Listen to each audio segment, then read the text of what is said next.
Would you like to play some football?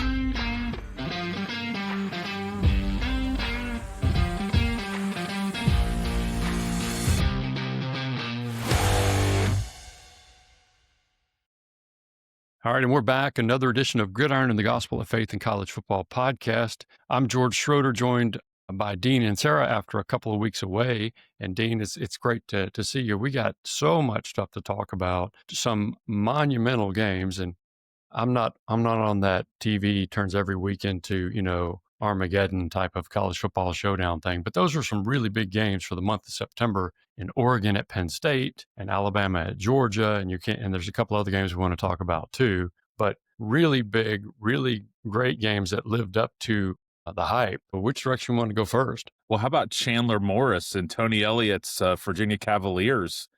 With people are saying the greatest field rush of all time after the game. As soon as it was complete, they came full speed. My oldest son was at the game and he rushed the field. He's not even a Virginia fan. He rushed the field because we're Miami Hurricane fans, and I guess he was excited. But that was something to get the weekend started, and then to go. That was a double overtime game. And then for Oregon Penn State to do the same thing. Poor Penn State. They just cannot win the big game. I mean, they were that close, obviously, but that's just the stigma on Franklin right now. Yeah, shout out to Chandler Moore in his 17th year as a quarterback in his 15th school. Yeah, and look, that's kind of where we are in college football these days. And I'm sure he's actually a very good quarterback, son of former Arkansas coach, SMU coach Chad Morris, and he's found a home here for the 1-year deal with Virginia. What a great deal. You're right. We shouldn't miss those kinds of games. And even though there's danger in the field storming and stuff like that, they're still crazy cool scenes. So I'm not condoning them or promoting them, but they're fun to watch from afar. Yeah, they're fun. When you don't win very often, let them enjoy some fun. As long as I know some people, I'm guessing some people got hurt and people want to but and I get all that, but overall it's a fun thing. And a random fact: the two of us saw Chandler Morris together for TCU against Baylor when he beat them when they had an interim coach at the time. I think it was Jerry Kill actually was the interim head coach after Gary Patterson had stepped down. So that was a long time ago. So Morris has been around for a while. I'll never forget Gary Bohannon threw an interception as Baylor was moving down the field to win the game. I'm not going to forget that. And of course, then he ended up transferring away. Was it South Florida? Is that where he was? Still is? No, he's gone now. But it's been a while, but that was a fun time. That's right. Oregon at Penn State, though. Let's talk about Oregon at Penn State, and we're going to definitely talk about Alabama at Georgia because a whole lot of narratives were furthered, and then some were maybe lessened for the while. But Oregon at Penn State, I want to say something real quick here. I covered Oregon as the sports columnist in Eugene for 5 years when the rise of Chip Kelly, when he succeeded Mike Bellotti, and they ran the blur offense, and they sort of rose to a prominence that they hadn't had before. Mike Bellotti took them to a certain level, and then Chip Kelly elevated them. But when they got into the big games against the guys with the huge guys in the trenches, they had to win with speed. They didn't have the monsters up front.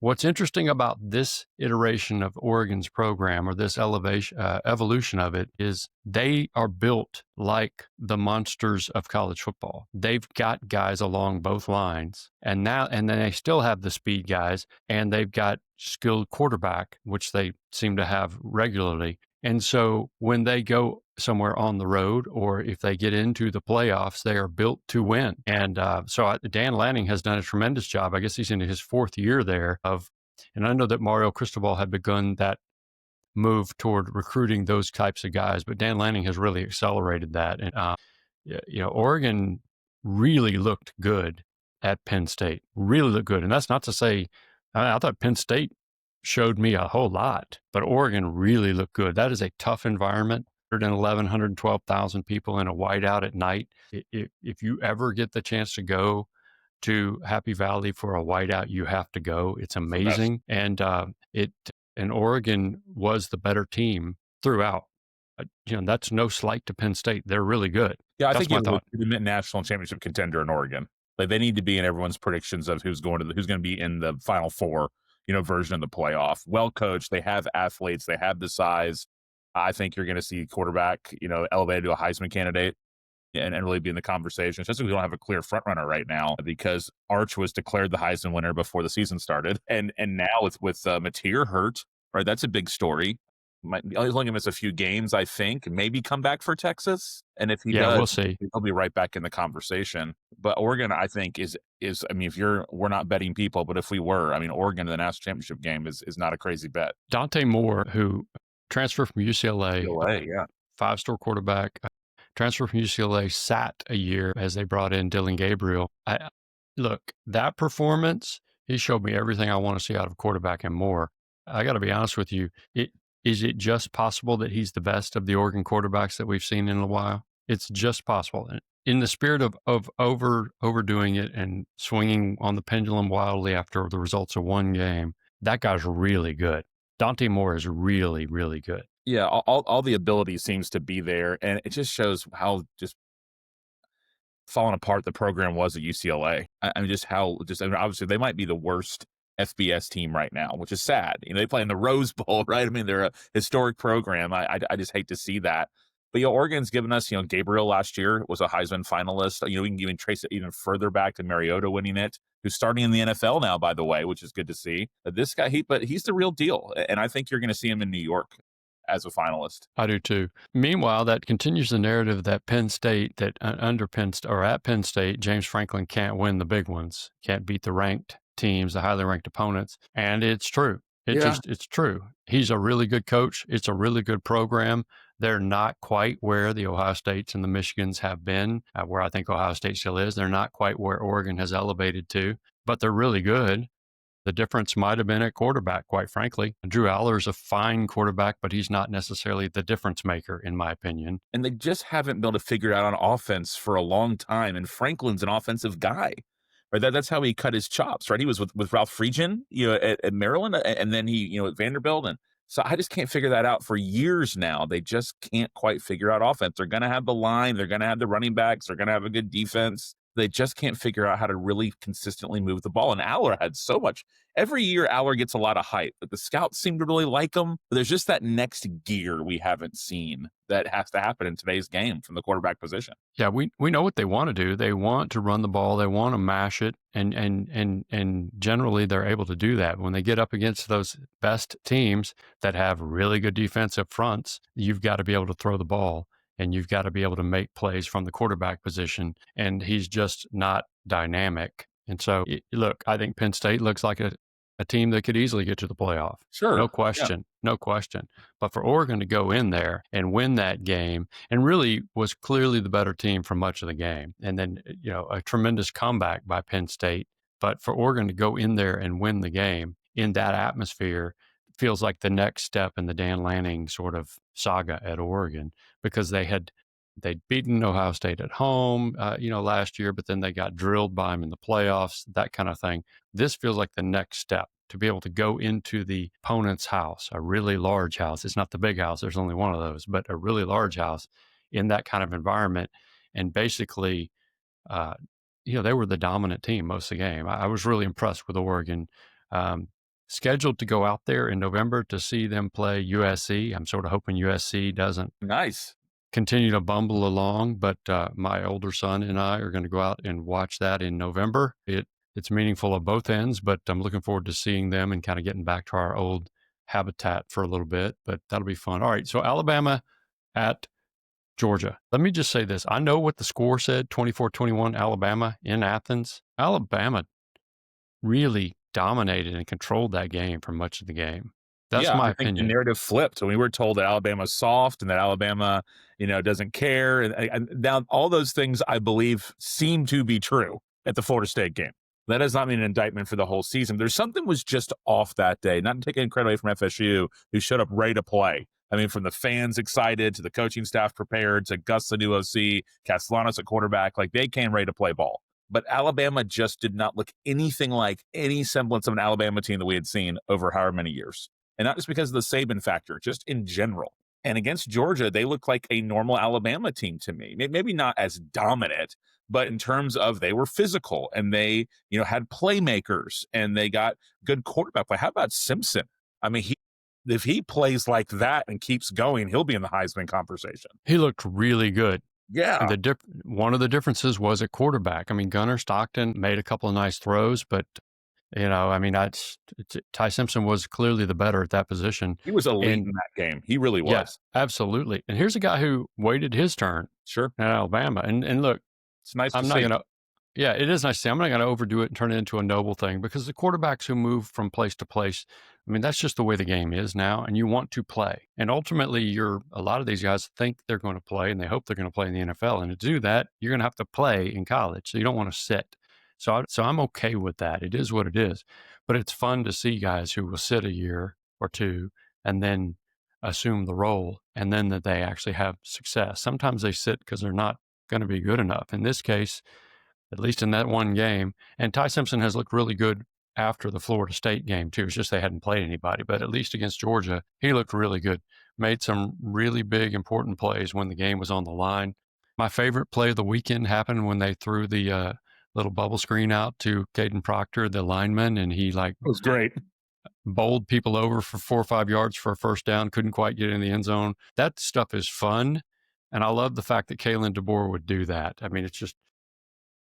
And it looked like there was going to be this gimmick, blown up, terrible play when it first happened, and then he just turned on the Jets and went. It was great. That was a moment in his life, man. What an awesome thing! If he had scored, it'd have been an all timer. Well, he was trying to reach the ball out, but he was already about 2 yards out of bounds. Yeah, He was trying to do the it. dive for the pylon thing. But Georgia fans are not happy with their offense and their philosophy and play calling, and I got a lot of angry texts from Georgia fans during that game and after. So we'll see what happens there. So a couple things. One, people were really down on Kalen DeBoer after the loss to Florida State and just the way last year went. And look, you're in an impossible position when you're following Nick Saban, period. Whoever it is, Dean Inserra, me, the best coach of all time, not named Nick Saban. If you follow Nick Saban, you're in trouble, or it's tough. But they clearly had been underperforming at various times last year, and then they got beat by Florida State. Florida State really controlled that game, and the narrative was this could really be bad for maybe he's a 2-year guy. I mean, that's how ratcheted up things are in Alabama. They lost to Vanderbilt and Oklahoma with no receivers. Oklahoma's down to their 7th-string guy. Yeah, no, it was a bad year last year.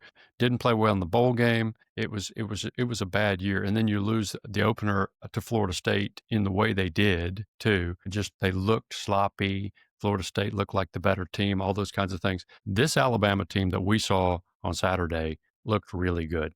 They looked really good in all the ways we've described and more, and begins to change the narrative on DeBoer again. I'm not saying he's out of the woods because you're never going to be out of the woods when you follow Nick Saban, but it's like, okay, that's the guy they hired from Washington. Who wins everywhere he goes. Right. And they were really good defensively, too. One of the things about Georgia is they're not able to run the ball like they used to be able to, it seems like. But let me just say this. We can talk about DeBoer, and I'm sure there'll be more opportunities to do that. But at a certain point, and we're past that point now, the narrative has set in on Kirby Smart can't beat Alabama. Doesn't matter who's coaching. But there's something about that crimson helmet with the numbers on it, and he can't beat them. Now, he has beaten them one important time. Yeah, sure. Yeah, I don't really buy into those kind of things, but in terms of, I don't think he coaches different, or I think Alabama has showed up ready to play. And I do think consistently those are the two best SEC teams. And no offense to our LSU friends over the years, but in our kind of recent history, those are the two teams, and Alabama's always kind of had that edge. But yeah, Kirby's record not looking good against the Crimson Tide, his former employer. Yeah, no, it's not. I mean, let me say one thing though. I do think he sometimes gets tight in those games. In that game against Bama, he just sort of gets maybe overcoaches or gets nervous. Yeah, and maybe that's not right, but you can point to specific plays that you're like, well, what would you do that for? Why would you call a fake punt a couple years ago? But in this case, about that. Just punt the ball, right? But all right, 4th and 1 inside the 5. Take the points in the fourth quarter. Where Jim Tressel always said, take the points when he was at Ohio Chip State. shot field goal, 24 all, tie the game. And look, I get it. They had called 2 plays. They were gonna, if they didn't get it on 3rd down, they were gonna go right back to something on 4th down. They were gonna try to catch Alabama not ready defensively, and it did get blown up by an individual defensive play. But that's what can happen. And so instead, they get nothing. And that's how the game ends, 24-21 is that score. 24 all is a completely different game. Now you got the momentum, you put the pressure on Alabama again. And it's just like, look, I realize that we could go back and nitpick a bunch of different decisions, and we have no idea how many great decisions that coaches make, kind of like talking about officials' calls. But it just feels like it's like, dude, wouldn't you take the points if you're Kirby Smart in like 98% of other situations like this against that level of opponent? And I think he would. I don't know why. Just take the points, Kirby. So the Bama factor, you think, creates something different in his head and his philosophy and in his actions? I think so, and I'm not sure. That could be a real thing. All right, so Miami, Florida State setup. I didn't want to. It's not what I want to talk about. Ole Miss, LSU. We need to not sleep, I think, on Ole Miss because Lane Kiffin's got it going. It doesn't matter who he throws out there at quarterback; they can play. The Trinidad Chambliss they got from Division II Ferris State. He wasn't the starter, and now he looks like it's his job, and he just throws the ball around the yard and makes plays with his feet. And they were really good in beating LSU. It wasn't as close as the final score. So there's two things here. I think we have to elevate. I think Ole Miss looks better than they were a year ago when their argument for the playoff was fine, but it was but it was weak. You know, you lost at home to a bad Kentucky team. You know, there were some things that were really glaring dents in the resume. This looks like a really good team, better than the one we saw last year. Yeah, they have to go to Atlanta or to Athens, excuse me, and that's kind of, I think, the big hurdle on the way to them going to Atlanta for the SEC championship game. But I'm buying Ole Miss this year. I mean, I really think they had something. That was a huge win against LSU. It was a home game. I just thought it would have really been kind of same old story if they'd have lost to LSU in that game. You know, they had some hype, momentum, but this to me was a kind of a hurdle. Not LSU per se, but just that kind of game where they got that win at home, and now they're rolling full speed ahead forward. They've got confidence. You know, I love Lane Kiffin. That's no secret.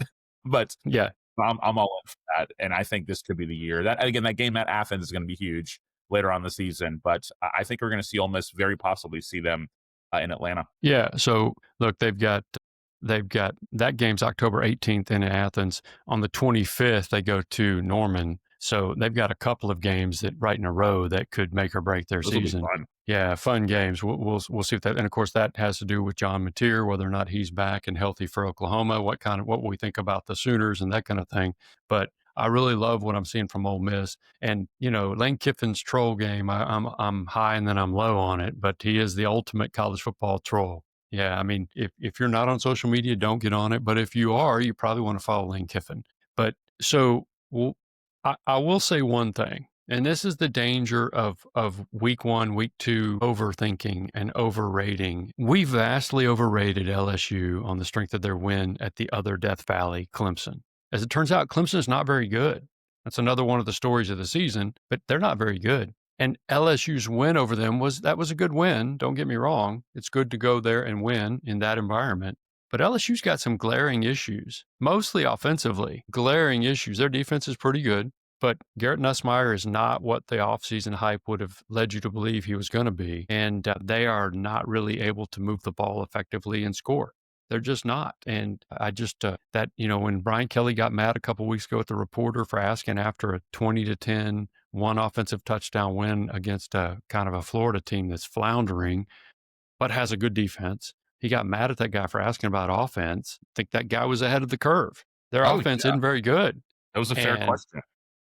And that's usually a sign that things are about to unravel when the coach gets mad at a reporter. That's usually the next step. I mean, Dabo got mad and then went on his rant, and they lose to Syracuse at home, the next week. So I think that what's happening at LSU, Brian Kelly can coach. He has won everywhere he's been.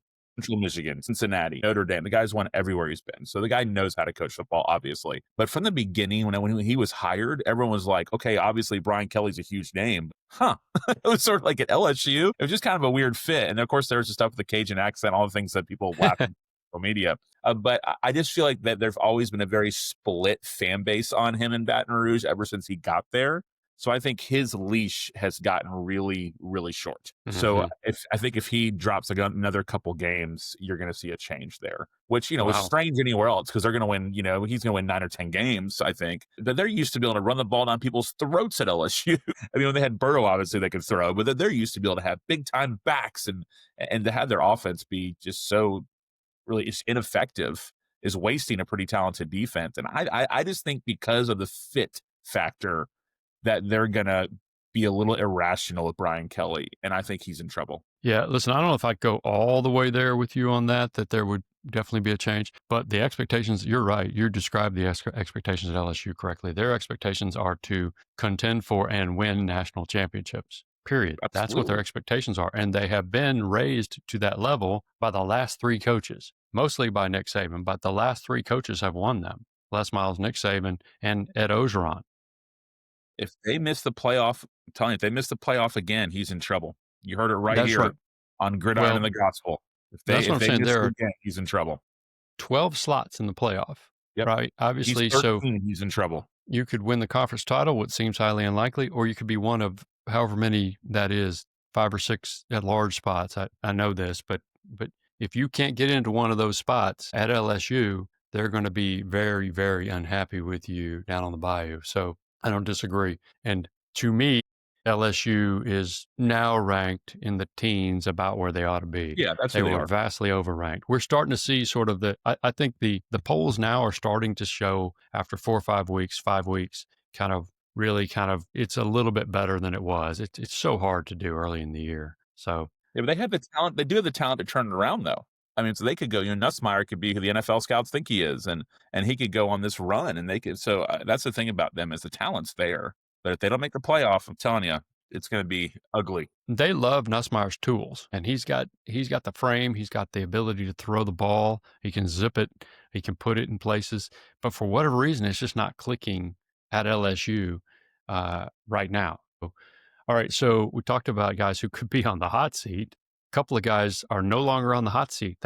Their schools hit the ejection button since the last podcast. Mike Gundy was at Oklahoma State was ejected on Tuesday of game week before they played their Big 12 opener against Baylor. And after in his 21st season, I think, as head coach, and he'd been at the school for a lot longer than that, obviously quarterbacked there and then was an assistant coach under Les Miles before he became the head coach. A lot of people saw this coming, but didn't see it coming right now, and certainly didn't see it on a Tuesday. And so there's a whole lot more we could go into there. But the Mike Gundy experience is now over in Stillwater. And I'm still not really sure how to take that. He's been Yeah, such a fixture. when you're the number 2 school in the state historically in terms of alumni and base and program, and lose to another in-state school that's not Oklahoma, you're done. If things are already bad, it's over. And one of our former church members coaches at Tulsa, so I was very excited about them, getting that big win. So I follow them because of him. But the gun, it's crazy how just fast things can go away. I think that's a spiritual lesson for a lot of us too. Is that things can be like on top of the world for you, where no one. Do you think Mike Gundy would sail out in front of the sunset one day and have the field named after him? But Yep. Oklahoma State. You And might still have that happen. you might have that happen one day, which I think actually would be great. But how quickly just things can turn, and how quickly things can change, and how also quickly people can turn on you. And when you're the guy one day and all of a sudden you're not the next. And spiritually speaking, I hope it helps people to really put their lives ultimately on the thing that matters the most, which is one's relationship with Christ. So that never changes, that never goes away. And that's not me trying to over spiritualize that situation, but it is fascinating just how quickly you can go. So Gundy was in the Sugar Bowl not too long ago. And then before you know, they were a bad upset loss away from going to the national championship game, in recent history. And then all of a sudden he's done at the school he played quarterback at with Barry Sanders and Hartley Dykes, and now he's done. And it's amazing how fast things happen. When it went bad, it went really bad too. They were in the Big 12 championship game just a couple of years ago and had been in it a couple of times in 3 or 4 years. And, but they went 3-9 last year, lost their last 9 games, which is all of their Big 12 games. And then they've now lost, I think it's 11 in a row to FBS opponents. It's like amazing. And he didn't adjust to the new world of college football. And stubbornness will get you. Right. There's a whole lot going on there. There were some comments that were made about the fans and things that coaches even if you've been there forever, probably don't want to do. That sort of you burned all your bridges and that kind of stuff. But Mike Gundy's no more. They have an interim coach there, Doug Meacham, one of the assistants. We'll see where they go from here. If you drive a few hours east, 2 or 3 hours east in Fayetteville, Sam Pittman is no longer coaching the Razorbacks. They got their first ever look at Notre Dame as a program, which is hard to believe. Arkansas's not done much in 3 decades, but a historic program. Never. That's right. Lou Holtz was there. I saw on the screen. But Notre Dame rolled into Fayetteville, amped up crowd, full stadium, 75,000 or whatever it seats there at Razorback Stadium, and Notre Dame won 56-13. I think that was the final score. It might have been 14. Carr has got his feet wet. Like, he is officially adjusted and ready to go. I'm telling you right now, again, another breaking prediction on Gridiron and the Gospel. Notre Dame's going to win out. Well, and if they win out, they're going to the playoff, and they look like a team that can win out. They started 0-2, and they look like a team that is what we thought they might be going into the year. But you're right. Carr looks like a quarterback. Jeremiah Love is amazing. They've got players. Arkansas has Notre Dame in there. They come off of 2 straight losses, fumbling the ball away twice, basically opportunities to win, and then they get 5 team. Right, against first Ole Miss and then Memphis, and then they get their doors blown off at home, and it was not competitive from the very beginning. It was bang, bang, bang, bang, bang. This game's over, and the stands are less than half full at halftime. You knew that Sam Pittman was on his way out at that point. What's interesting to me is this, because he entered the season on the hot seat. About 2 years ago, they brought in a former head coach named Bobby Petrino to rejuvenate their offense. Who's still loved there.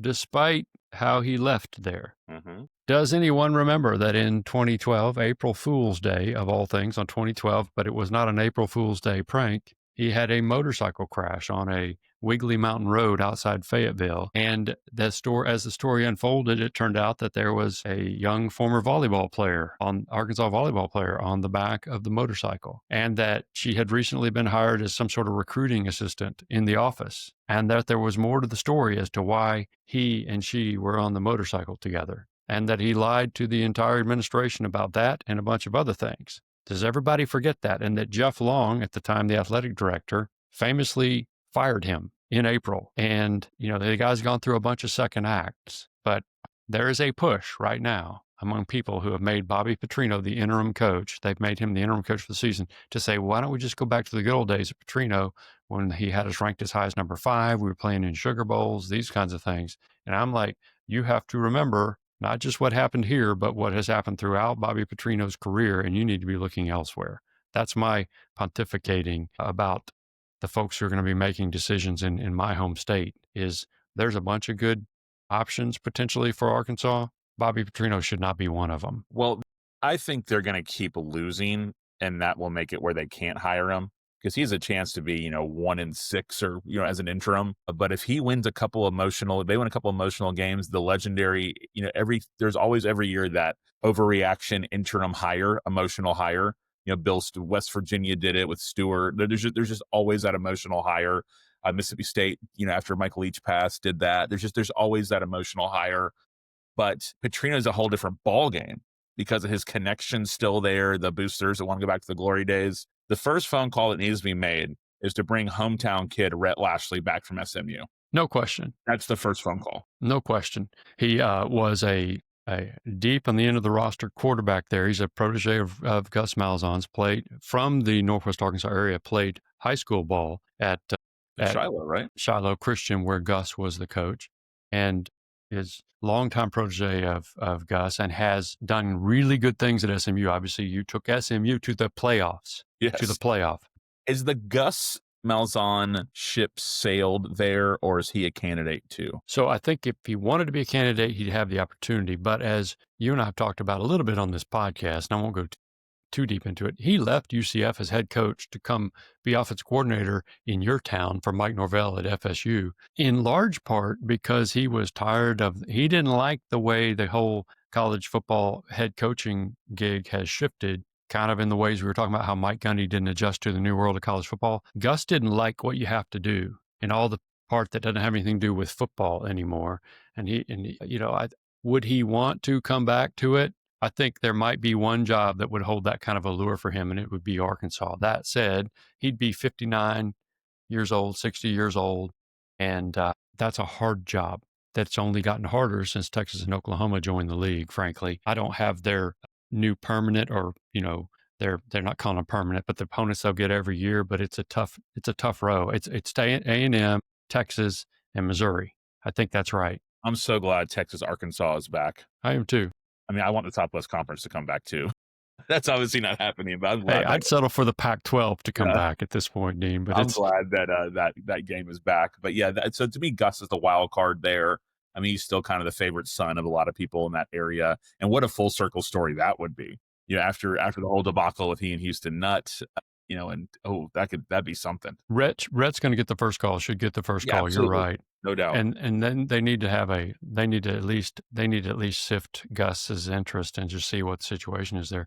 There's some other good options there. There's several good young coaches in Texas that would be in play for Oklahoma State or Arkansas if they were if those schools were inclined. G.J. Kinney, Eric Morris from North Texas. There's 5-0 for the first time since the 50s. That's exactly right. Mean Green, yeah. The Mean Green. They used to have two stadiums, one on each side of the interstate, but they finally blew up the old one and turned it into a parking lot. Would they play back and forth?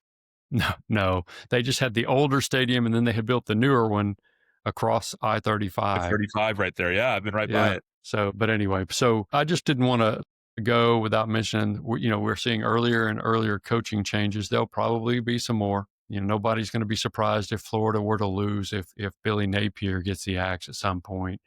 There's going to be some more coming. So let's go real quick to games this week. There's a big one in your town. We're recording on a Monday morning, which is a little unusual for us. Is there a vibe there? Did the loss by Florida State change that vibe? What's going on? Yeah, there's the people are upset that game day is not coming here. Everybody really thought it was happening and it was definitely going to happen if they won. And I don't think anyone had losing to Virginia on Friday night. It was a trap game, week 4 Miami. I get it, but that's more the sentiment I'm hearing. People are just upset about that. I think they still think Florida State's good, and they still think they're better and they're back per se. And it's a rivalry game. It's at night and it's at home. I mean, like anything can happen in that game. So the way Virginia was able to move the ball on the ground against Florida State has people nervous about what Miami's line and running backs could do. But to me, the X factor is going to be Castellanos, the quarterback for Florida State. His ability on 3rd down, 3rd and 8 on a broken play to run for 9.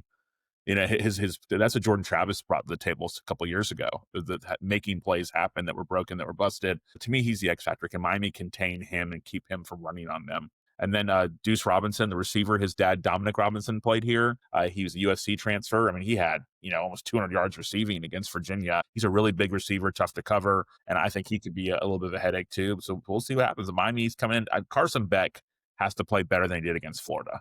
Carson Beck from the USF game, from the Notre Dame game, that's what needs to happen if Miami's going to come out with a win. Well, it's a great game, and you're right. Game day's not there because, of course, the place game day would want to go is a Vanderbilt game, and I'm kidding, but Vanderbilt at Alabama is where College game day is setting up this week, and I would not have had that on my bingo card. What a time to be alive! Game day at Vanderbilt game. Now, that's right. At Vanderbilt in Nashville, I mean, I could have seen that, and that'd be exciting for Vanderbilt to host game day. But I feel like they're at Tuscaloosa every 3 weeks, either in Columbus or Tuscaloosa. They just kind of rotate back and forth. That's exactly right. So Diego Pavia is playing well. Vanderbilt is better than they were a year ago when they upset Alabama. But obviously, we talked about Alabama a little bit earlier in the pod. This will be an interesting game. There will be an element of revenge for the Tide. Oh, yeah. So if Vandy. I do too. If they are going to play like they played against Georgia, then Vanderbilt's going to remain a nice story, but they're going to get smoked by Alabama, like kind of the historical normal situation. So Vanderbilt again at Alabama. Texas is at Florida. Arch Manning will go up against what is a very, very good Gator defense. Don't miss that with the Gator struggles. But Texas at Florida is a big deal. It's also the week before the Red River Shootout when Oklahoma and Texas play at the Texas State Fair at the Cotton Bowl in Dallas. But it's not like you're going to overlook Florida to get to Oklahoma here if you're Texas. Any thoughts on what that game might unfold like? Yeah, watch out for Florida in that game. If Arch doesn't take that next step, mean, granted, they've already played in the tough environment. They went to Columbus, so they're not going to be shell shocked in terms of that. But the Swamps, they have loyal fans. They're going to be ready to go. Again, like you said, Florida's defense actually is strong. I saw it in person. I was there against Miami. They played great against LSU on defense. If Lagway can just play decent, and they have good backs they need to utilize more, but if Lagway can just not make mistakes and play pretty decent, they have a chance in that game. I don't think we still know much about Texas. Yeah, they competed in Columbus for sure, but then their wins are against who? UTEP, right? And I forget, and I'm just drawing a blank on who the other win was. But we just don't know a ton about them. So I think it's going to be interesting to see. But this is not, I know Texas is ranked high, Florida's 1 and 3. Throw that out the window to go cliche, old college football predictions, because it's going to be in the swamp and they're going to come ready to play. And hopefully they haven't quit yet on Napier. I don't think they have, but I think we'll see that pretty early too. Well, if he still has the team, which he did last year, if he still has the team, then when we're sort of entering last stand land where maybe you get that kind of last stand. And so that'll be an interesting game. Hey, here's a game that's not going to be interesting. Oklahoma had an off week on Saturday. They didn't play Saturday. They're going to play Kent State, quite possibly the worst team in FBS on this Saturday. So that shouldn't present a problem. But Michael Hawkins Jr. will be the quarterback because John Mateer, as it turned out, broke his thumb when he hit an Auburn player on a pass in the first quarter of that win against Auburn, and then completed, by the way, his last 16 of his last 17 passes as they went on and won that game in Norman, not 2 days ago, but 9 days ago. He broke his thumb and he had surgery on Wednesday, September 24th. The only reason I bring that date up to you is because Oklahoma fans are hoping that somehow he will be ready to play by Saturday, October 11th, in the Red River Shootout in the Cotton Bowl in Dallas against Texas. If not, I think, that's why you want to pay attention to this Kent State game, not because we think there's any question about what the outcome is going to be, but because if John Mateer's not ready, and then if he's not ready perhaps for the South Carolina game, they think he'd be ready for that the next week, which is the 18th. If he's not ready, it's going to be up to Michael Hawkins, who played when Jackson Arnold was benched last year and didn't play exceptionally well, but has some tools. So it'll be interesting to watch and see what they look like with a new offensive coordinator, a new offense, and Michael Hawkins at quarterback. But for Oklahoma to do anything like what people are starting to think they hope Oklahoma can do, Mateer's thumb has to heal from the surgery and he has to recover and be able to get back quickly. So the one nice thing about Hawkins is that he has played. So it won't be kind of like where he comes in and fumbles the first snap. Like it's classic for the backup quarterback to come in. He's at least been on the field. But they're obviously a different team without Mateer. I mean, he really is the real deal, especially his relationship with his offensive coordinator. Comes from Washington State. What a quarterback room that was! Cam Ward and John Mateer in the same room at Washington State. So I think a lot of people were asking, who is this guy? This quarterback coach or this offensive coordinator who now has obviously made a name for himself. And he'll probably be a head coach sooner than later. Yeah, 30 years old. Don't be surprised. There's a Oklahoma State name for you. Yeah, maybe an Oklahoma State name for you too. Yeah, that'd be interesting. But I think Oklahoma's going to be okay. But him going against Texas that quick after surgery, I don't know. Yeah, well, it's going to be interesting to see. And I don't know if you'll be ready to go. Right, you have to be cleared, and then you have to have practiced. I think quick turnaround after a surgery. If it was just broken, just broken, they could always just wrap it up, put something on it. But to have a surgery, that's a little different ball game. Thumb on your throwing hand, right? Yeah, seriously. I hope he play. I hope he's okay. Like if he's healthy, he can go. That'd be a great story. If he's linebacker, he could play because they don't need thumbs. All they need is paws, so they're good. But he's a quarterback. So all right, we're going to go ahead and wrap this half up and hit pause, and we'll come back right after this break, and we will go to the second half of Gridiron of the Gospel, where we talk about our favorite subject, faith. We'll be right back right after this.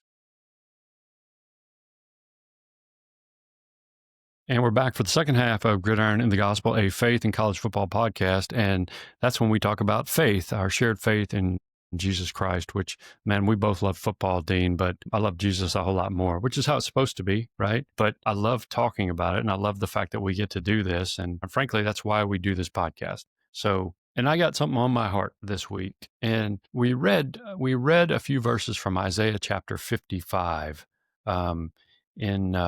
in our service yesterday, Sunday morning. We're recording this Monday morning, which is a little unusual for us, but we read it. And so I'm just going to go ahead and read the first few verses. You ready? Come, everyone who is thirsty, come to the water, and you without silver, come buy and eat. Come buy wine and milk without silver and without cost. Why do you spend silver on what is not food and your wages on what does not satisfy? Listen carefully to me and eat what is good, and you'll enjoy the choicest of foods. Pay attention and come to me. Listen so that you will live. I will make a permanent covenant with you on the basis of the faithful kindnesses of David. And it goes on from there. And there's a whole lot going on there, but just real quick, sometimes I get headaches. And they'll linger throughout the day. But I've learned through the years that when I get these headaches, and sometimes there's sort of, you can feel it coming on, and it's going to be a migraine of some sort. I've learned throughout the years that a lot of that time it's because I have not been properly hydrating myself. And I think that I am probably not unique here in that I think I live life in a semi-hydrated state, not as hydrated as I should. And so we can turn this into a health and fitness segment, but I'm not trying to do that. So one of the first things I do is I drink a bunch of water when I can feel it coming on, and then I start chomping medication too. But I say that to say, why is it that I don't recognize that I'm thirsty? Why don't I recognize that I'm thirsty before the headache comes? But this little section of Isaiah 55, God is inviting you, everyone, if you're thirsty, to come to the water, and here it is for free. And that's essentially what. But there's a couple things going on. First, he invites everyone. Secondly, you gotta be thirsty, which means you have to recognize that you're thirsty. And then thirdly, you got to recognize I can't pay for it. I don't have the money to buy this, but it's free. So and so when I think about how I get headaches and how I finally recognize that I'm thirsty, and then I'm going to go do what it takes to get that relieved, I think to myself, that invitation, come and drink from the water. It's like, how do I get people to recognize, man, you are thirsty and you can't buy it. You're spending all your money, verse 2, on what is not food, and your wages on what doesn't satisfy. Listen carefully to me, God says, and eat what is good. You'll enjoy the choicest of foods. Pay attention and come to me. So my goal in life is to help people see how desperately thirsty they are, and that the living water, as Jesus would call himself, is right here for you, and it's offered freely, which is good because you can't pay for it, but you've got to recognize that you're thirsty. You've got to recognize that you're thirsty. Yeah, amen. That's what's on my heart. Yeah, I love that. And they have to drink the right kind of water. That's right. And so that Jesus offers, because the world wants to offer substitute waters. I think about a hot day. If there's a pitcher of lemonade, that lemonade obviously tastes amazing, and you're going to come in and you're going to swig it down really quick, and you're going to make the noise after you drink it. But lemonade is more designed for taste than it is thirst quenching, right? There's sugar in it. So yeah, that tasted really good. But what happens 3 minutes later? You're still thirsty and you need water. Well, I drink like massive amounts of coffee, which actually, there's an addiction going on there. So you guys can pray for me, but I drink massive amounts of coffee. And what that does is it slakes my thirst, but it also causes me to need to go relieve myself. And so what it actually is a diuretic. So it actually dehydrates me if I'm not really staying on top of things. And so as it relates to me, I understand physically that I'm doing this to myself sometimes, but I'm drinking the wrong kind of thing to quench my thirst, to your point, is what I'm saying. Yeah. I mean, how easy is it to take the world's water and think it's going to work and think it's going to satisfy? And that's what the woman at the well was doing in John chapter 4. Right? And here's Jesus saying, no, actually, you can drink from me, and be in Christ. And that's what ultimately is going to quench your thirst, not all the things you're looking for. So I love that passage you read. I think it's great. Your church went through that yesterday. And for our listeners out there, so many people are thirsty and they don't even realize it. And we can just keep, drinking lemonade and wondering why we're still thirsty, or we can actually turn to Christ and drink what he has to offer for us, which is himself, which is life with God, life in Jesus. And that would be my hope for all of our listeners, for sure. No, absolutely. I mean, he told the woman at the well, if you drink from this well, you'll be thirsty again. And we all know that's true, right? She knew that. She came every day to the well. But if you drink the water I give you, you'll never be thirsty again. And she didn't understand what that was at first. And then later she did, because it's him. It's him. And it's free because he paid the ultimate price for you by dying on the cross to pay the penalty for sin. And so he offers that gift freely to you of himself, the living water. So I would just implore people, hey, would you reach out to one of us at George Schroeder on Twitter, at Dean Inserra on Twitter, just gridirongospelpod@gmail.com. And just, if you'd like to talk more about that, we will connect with you. I would like nothing more than to talk about Jesus with people for sure. But you have to recognize that you're thirsty and what the right water is, what the right thing to drink is, and it's Jesus. So I know you have something on your heart too, Dean. Yeah, this obviously can actually roll over in terms of us quenching our thirst in the wrong places. This is related to football. One thing I hear regularly when a coach gets fired, they obviously today the buyouts are crazy, right? If you have Jimmy Sexton as your agent, you're good to go. We're talking Right. $70 million buyouts, $50 million buyouts. Where they allow them to get that money instantly, so much for the rest of their lives. They get an annual check, kind of thing. And one thing I regularly hear from people, and I get the sentiment behind it, I'm not throwing stones here, but I think it's just a perspective stuff, is anytime somebody gets fired, what do we always hear? Oh, they're fine. They have $70 million. Oh, they're going to be fine. They have $50 million. And financially, security speaking, that's true. But isn't it interesting that we think oftentimes we imply that's all that really matters? It's like, yeah, Absolutely. he's fired. Yeah, he has to move his family across the country. Yeah, his kids are getting now made fun of at school and his whole life's been turned upside down.